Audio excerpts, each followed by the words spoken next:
बिल्कुल आएंगे आपके पास। इस वक्त की बड़ी खबर की तरफ सीधा रुख करेंगे। लखीमपुर मामले से जुड़ी ये बड़ी खबर आपके सामने। गृह राज्य मंत्री ने सवाल इस पूरे मामले को लेकर उठाए हैं। स्थानीय प्रशासन और पुलिस पर सवाल यहां पर दागे गए हैं। केंद्रीय गृह राज्य मंत्री अजय मिश्र ने लखीमपुर की घटना में स्थानीय प्रशासन पर सवाल खड़े किए हैं और इसकी जांच कर कार्रवाई की मांग उनके जरिए की गई है। न्यूज 18 के अजीत सिंह की यह खबर आपके सामने। कल तिकोनिया के हिंसा में मारे गए बीजेपी कार्यकर्ताओं की स्मृति में श्रद्धांजलि सभा के दौरान अजय मिश्र ने यह बात कही। अजय मिश्र ने कहा कि उनको बीजेपी कार्यकर्ताओं की मौत का बेहद अफसोस है, दुख है, लेकिन जिस तरह पुलिस और प्रशासन ने जिम्मेदार अधिकारियों की मौजूदगी में ये घटना घटी, ये उनकी घोर लापरवाही दर्शाती है। न्यूज 18 के अजीत सिंह की यह खबर इस वक्त आपके सामने मौजूद है, जहां पर सवाल उठाए गए हैं इस पूरे मामले को लेकर। स्थानीय प्रशासन को यहां पर उनके जरिए जिम्मेदार ठहराया गया है। गृह राज्य मंत्री ने ये सवाल दागे हैं। स्थानीय प्रशासन और पुलिस पर सवाल उठाए गए हैं कि आखिर उनकी मौजूदगी में यह घटना कैसे घटित हो जाती है। पुलिस प्रशासन पर लापरवाही का आरोप यहां पर उनके जरिए लगाया गया। तो स्थानीय प्रशासन को इस पूरे मामले के लिए जिम्मेदार ठहराया गया है। अजय मिश्र ने स्थानीय प्रशासन और साथ ही पुलिस को कटघरे में खड़ा करते हुए यह सवाल यहां पर पूछा है। पुलिस के होते हुए आखिर सड़क पर भीड़ हिंसात्मक कैसे हो गई।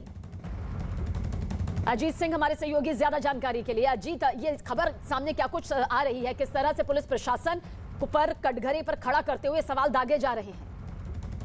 देखिए, बिल्कुल सबीना, जिस तरह अजय मिश्रा कल एक श्रद्धांजलि सभा कार्यक्रम में पहुंचे थे और वहां उन्होंने मंच पर ये बातें शेयर की। हालांकि उन्होंने मीडिया के सामने खुलकर बात करने से मना कर दिया था, लेकिन सीधे तौर पर वहां उन्होंने स्थानीय पुलिस प्रशासन पर सवाल खड़ा किया और कहा कि अगर रूट बंद था और उधर से नहीं आना था तो पुलिस प्रशासन ने बैरिकेडिंग क्यों नहीं की, पुलिस प्रशासन क्या कर रहा था, आखिर घटना क्यों घटी और इसके जिम्मेदार पुलिस अधिकारियों पर भी कार्रवाई होनी चाहिए। तो कहीं ना कहीं अब उनकी जो भड़ास है वो बाहर निकल रही है और सीधे तौर पर वो पुलिस प्रशासन पर जो है सवाल खड़ा कर रहे हैं। हालांकि लगातार जो एक तरीके से कहा जाए कार्रवाई का दौर वो लगातार जारी है। उनके बेटे अभी भी जेल में है, साइटी पूछताछ कर रहे हैं। लेकिन इस बीच जो तिकोनिया के पास एक गांव था जहां पर ये गए थे, वहां का श्रद्धांजलि सभा के कार्यक्रम में ये और वहां के सदर विधायक योगेश वर्मा के साथ कई बीजेपी के लोग पहुंचे थे।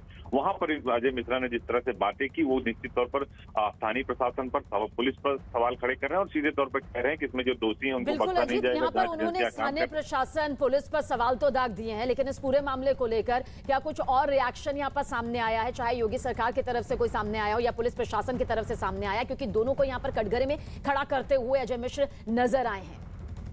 देखिए, बिल्कुल अभी पुलिस की तरफ से बड़े अधिकारियों से मैंने बात भी की थी, तो उनका सीधे तौर पर कहना है कि अभी इस मसले पर वो कुछ नहीं बोलेंगे, लेकिन सरकार के जो और लोग हैं उनकी तरफ से भी कोई प्रतिक्रिया नहीं है। लेकिन ये जरूर मानकर चलिए कि विपक्ष इस पर जरूर सवाल खड़े करेगा कि सरकार का मंत्री ही अपनी सरकार के अधिकारियों पर, अपनी एजेंसियों पर सवाल खड़े कर रहा है। तो ये देखना होगा, क्योंकि लगातार जो जांच है वो एसआईटी कर रही है, उपेंद्र अग्रवाल उसके अध्यक्ष हैं, तो अब कहीं ना कहीं इनके इस बयान के बाद एक बार फिर ये विवादों में घिर जाएंगे।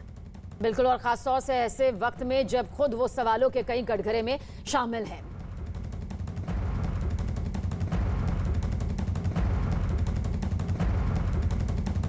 और घाटी